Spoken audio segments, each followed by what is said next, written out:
Hey everyone, welcome back to my channel, Code and Sorts. My name is Colby, and today we're going to be continuing the second part of building our Power App. So where we left off last time is we had just built out kind of the main interface, the look of the app, and now we're actually going to start hooking everything up to the logic. So one of the things we're actually going to do is build the filter today so that when you go ahead and search things in the search bar or do the drop down, it'll filter this gallery on the right here. Okay, so the first thing we're going to do before we get into creating the logic for the filters, we're going to go ahead and add the brands in this dropdown. Because you'll notice if I go ahead and preview this right now, it just has these default values in the dropdown. So I actually want to change that. And so to do that, what we're going to do is if you're just clicking, if you're not selecting anything, you'll notice in the properties here, there's this onVisible property. What we're going to do is we are going to we're going to create a collection. And so a collection is just taking a bunch of different objects or items and throwing them into, think about a collection as like a list, right? So it's just a list of objects, list of items that we're throwing in there. So I'm going to create a collection of my brands. But the one thing you'll need to make sure that you do is that there are brands that are duplicates of each other, right? Like brand A, right? So we don't want to have duplicates in our dropdown. We want them to be distinct. So there's a cool little function to help us out there. So the first thing we're going to do is we are going to create a collection. So clear collect basically will clear a collection if the collection exists, and then add the item to the collection. So we're going to call this collect brand dd for dropdown list. Okay? And then in that, we're going to store in the result, we're going to store a string called all. Okay? And the reason I'm doing that is I want to have the first item in my list, for instance, number 1 here, I want that to be all, so that when the user hasn't selected anything in this dropdown, it just shows it's showing all the brands. Okay. And then Shift Enter to go to the next line. If you just hit Enter or Return, it'll escape out of here. So just make sure you do Shift Enter. And we're going to do another clear collect. And in here, so we're going to do the exact same collection. And then in that, we're actually going to store our brands. So to do that, remember I said we want the distinct brands. We don't want any duplicates. So there's a function called distinct. And so what I pass in there is I pass in products, which is the name of that table where all these items are in. And I want to say comma brand. I want the brand column from products. And then you're just going to close brackets, hit return. So I'm just going to copy this name again, this collection name. The reason I'm going to do that is when I click on my drop-down list, under the properties items, which is already selected for me, you notice there's the drop-down sample. So that's the 1, 2, and 3 in that drop-down. I'm going to paste my collection. And you might notice that it's blank. And the reason it's blank is because you actually need to go out of that screen and come back to it to be able to make it visible. Okay, so it's still going to be blank. I actually have to go to another screen to make it visible. So what I'm going to do is I'm going to create a new screen, new blank screen, so just in the ribbon here. And we'll call the screen our cart screen, okay? And what I'm going to do is in the cart screen, oh yeah, so I actually didn't even need to um, do any navigation in preview. I just clicked on it and came back, and you'll notice it refreshed. See that? And there's an issue with my code. It's not showing the all. The reason it's not doing that is I made a mistake. So I said clear collect for this one. And you don't want to clear collect this because what it's doing in this step is it's actually wiping out this result we just added. So kind of counterproductive, right? So I hit return. Okay, I'm going to have to go to the screen again and come back. There you go. You'll notice it's got the all now. And so they're all my brands, and you'll notice there's no duplicates of each of the brands. So that's perfect. That's exactly what we want. Okay, next step, what we want to do is we're going to click our gallery, okay, and then in items, just drop this down to expand it. In here, you're going to delete products, and we're actually going to create our filter. So this filter is might be a little confusing at first, and I'll try to break it down to make a bit more sense of what's going on. And again, there might be a better way of doing this. This is the best way I thought of when I was creating this app, but if you've got a better way, please feel free to add in the comments. So we're going to create an if statement. And inside the if statement, we're going to check to see if that dropdown, that brand dropdown list, has the selection all. Okay, so to do that, you type in the name, because remember we actually named our dropdown. This is where naming is really helpful when you're referencing them in here. And you say dot selected dot result. Okay, equals all. So if it equals all, we're going to do say comma, and I'm just going to hit return just to kind of space everything out a bit better so it's not, makes it look a little cleaner. Comma, and then I'm going to go ahead and do filter.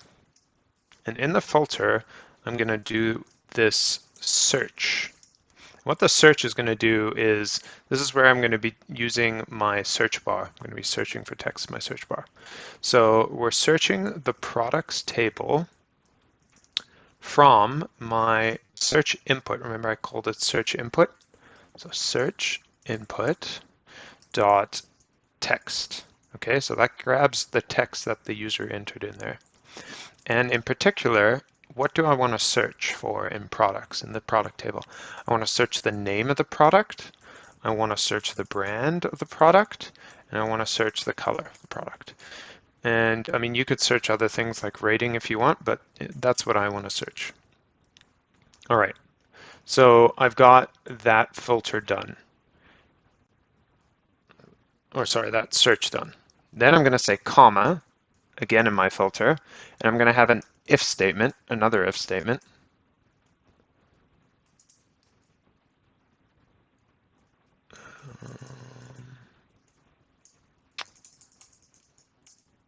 So if, and then I'm going to get the checkbox hat dot value, so I want the value of that checkbox, equals true. So when that's checked, I want to filter by type mug, or sorry, type hat. Else, just set to true. Okay, that means it won't do anything. Close that bracket. I'm going to have another if statement. Now basically, I'm going to copy this because I'm going to have two more of these, right? Because I'm checking the other values. So instead, this one is my t-shirt and set that to t-shirt. Remember, in my case, I set the type to, it's case sensitive, right? And it's got this dash in there, so just be aware of that. And this guy, we're doing the mug. Okay, so looking pretty good so far. So I am filtering the search. Haven't done the drop down yet because the reason I didn't do the drop down in this first filter is because this is when you've selected all. So you actually don't want to do any filtering based off the drop down, but you're going to be filtering for everything else. And then the last one is rating, right?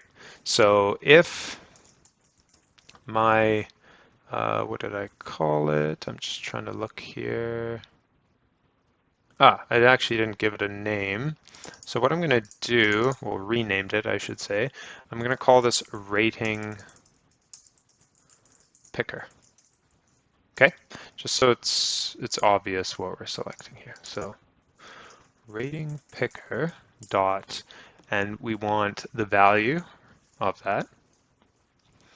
When that's equal to 0, okay, we're not going to do anything because um,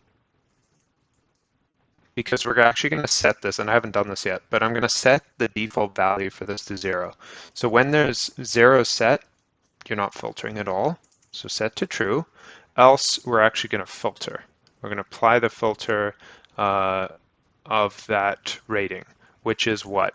Rating equals the rating picker dot value. So get the value, and then close bracket. And you'll notice that when you close the bracket, it'll actually show you which bracket it closed. And so we need to close it again to close that filter. Okay. And then we need to do one more here. And I'm actually going to copy this filter because when I filter again, I'm using the exact same filtering, but I'm doing one more thing, and that's applying the drop-down selection. Okay. So I am going to say, comma, and then I'm going to actually, I'm going to do it in front here. Let's do it here, right here. Doesn't matter where you put it, but I'm just going to paste it here. Brand equals, and this now we're going to get our brand, what you've picked from your brand picker, right? Or sorry, your brand dropdown. So sorry, we called it brand dot selected dot value. Oops. Or sorry, result, not value. Result. Okay, and you'll notice there's a little error here. It's because I haven't closed the overall if statement. Close that off.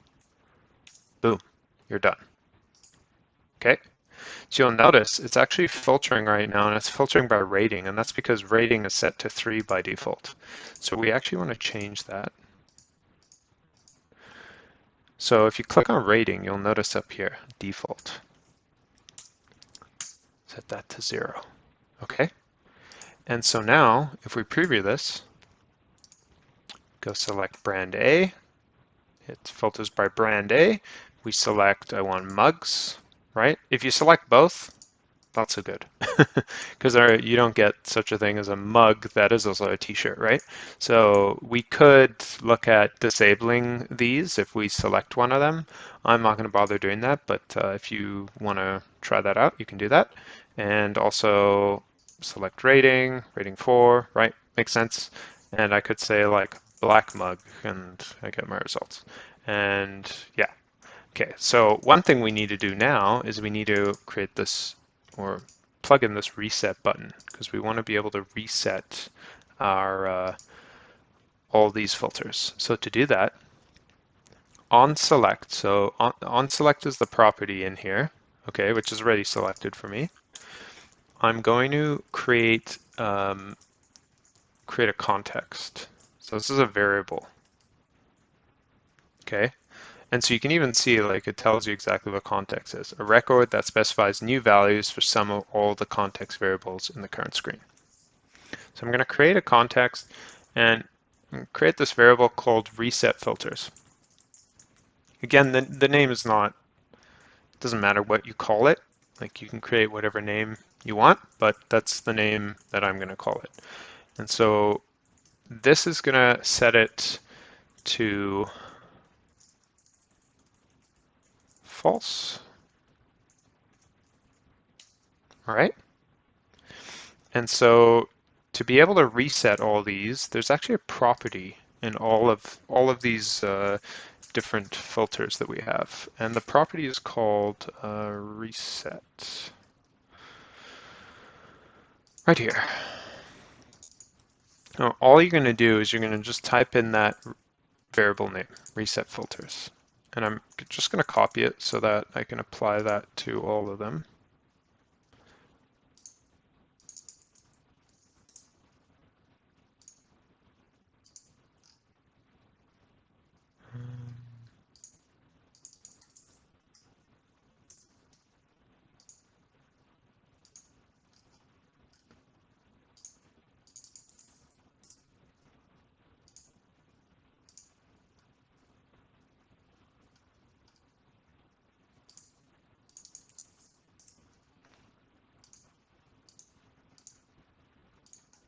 Okay, so last one.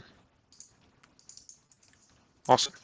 So now we can go ahead and test that out. So we're going to hit preview, or you can hit F5. And I'm just going to select all of these just so like there's things are selected. I'm going to hit reset, and you'll notice it'll all reset. It's pretty quick. Boom. All right. So that is that. And then the last thing I'm going to do is I am going to add some logic to my favorites buttons. So to do that, there is obviously these are not buttons, I should say. They're technically images, but we can make them behave like buttons. So there's a property in each of these called onSelect, just like a button, okay? And so if you go to onSelect, we can add a, so we're just going to delete what's in there, and we're going to add a, actually, let's just check here. I probably want the white heart selected, sorry. I was selecting the wrong one. So just make sure the white heart's selected. And so when that's selected, I'm actually going to add this to a collection. And so I'm going to call this favorite list. And what that's going to do is it's going to add in this particular item to the favorite list. And to add that item, there's a property called this item. Okay. And so what that's going to do is when I click the white heart, it's actually going to add that item to this collection. Now, what I want to do is I want to add the red heart that I've created. When I click the red heart, right, it's going to remove it from the list, right? So what I'm going to do is on select, there's a method called remove. And remove is just the opposite of collect, right? It's removing whatever item from the list. So favorite list is what we called it. And we're going to remove this item. Super simple. But you're probably thinking, hey, Colby, like, this doesn't look right. Like, they're both technically visible, right? Normally what we need to do is you click it, it goes white, click it, it goes red, right? So they need to appear and disappear, and that's totally correct. So what we're going to do is we are going to select each of them, and in the property, so for the red heart, for instance, there's a property called visible. And so this basically, if I type false right now, it'll actually make it not visible, right? And when it's set to true, it's visible. Okay, so we're actually going to use that to hide the item. So I'm going to say if, I'm going to count the rows, if count rows, and I filter, okay, my favorite list, so that's that collection I just created, if that ID, oops, if I could spell, favorite list. If the ID in that list is equal to this item's ID, right?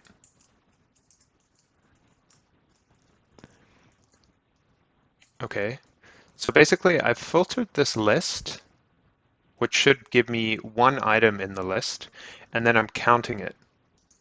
So if that's greater than 0, meaning this item is in the favorite list, then I'm going to set this to true.